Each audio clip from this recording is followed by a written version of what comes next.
वीरवार व्रत कथा का महत्व हिंदू धर्म में बहुत अधिक है और इसे भगवान विष्णु के प्रति श्रद्धा और भक्ति के रूप में किया जाता है।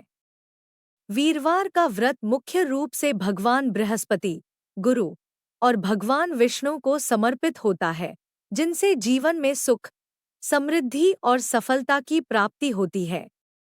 वीरवार व्रत कथा प्राचीन समय की बात है। एक नगर में एक ब्राह्मण और उसकी पत्नी रहते थे। ब्राह्मण बड़ा ही धर्मात्मा और भला व्यक्ति था, लेकिन वह अत्यंत गरीब था। उसकी पत्नी हमेशा दुखी रहती थी और घर में दरिद्रता छाई रहती थी। ब्राह्मण भी हर उपाय करता, लेकिन गरीबी दूर नहीं होती थी। एक दिन ब्राह्मण भगवान से प्रार्थना करने वन में चला गया। वहीं उसे एक वृद्ध पुरुष मिले, जो स्वयं भगवान विष्णु के रूप थे। उन्होंने ब्राह्मण से उसकी परेशानी पूछी। ब्राह्मण ने अपनी गरीबी और कष्टों के बारे में बताया। तब भगवान विष्णु ने ब्राह्मण को वीरवार का व्रत करने और पूजा विधि बताई। उन्होंने कहा कि यदि तुम श्रद्धा और भक्ति के साथ वीरवार का व्रत करोगे तो तुम्हारी सभी परेशानियां दूर हो जाएंगी और घर में धन धान्य की वृद्धि होगी। ब्राह्मण ने घर आकर अपनी पत्नी से इस व्रत की विधि बताई। दोनों ने मिलकर वीरवार का व्रत शुरू किया।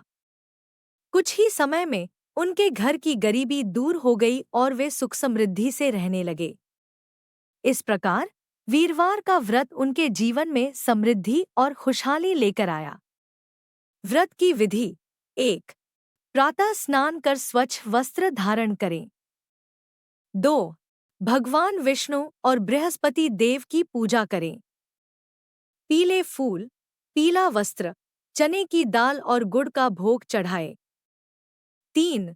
वीरवार व्रत की कथा सुनें या पढ़ें। 4. पूरे दिन उपवास रखें और सूर्यास्त के बाद फलाहार करें या सात्विक भोजन ग्रहण करें। 5. इस दिन पीले रंग का विशेष महत्व होता है, इसलिए भोजन में भी पीले पदार्थों का उपयोग करें। जो व्यक्ति श्रद्धा और भक्ति के साथ वीरवार का व्रत करता है, उसकी सभी मनोकामनाएं पूर्ण होती हैं और घर में सुख समृद्धि का वास होता है।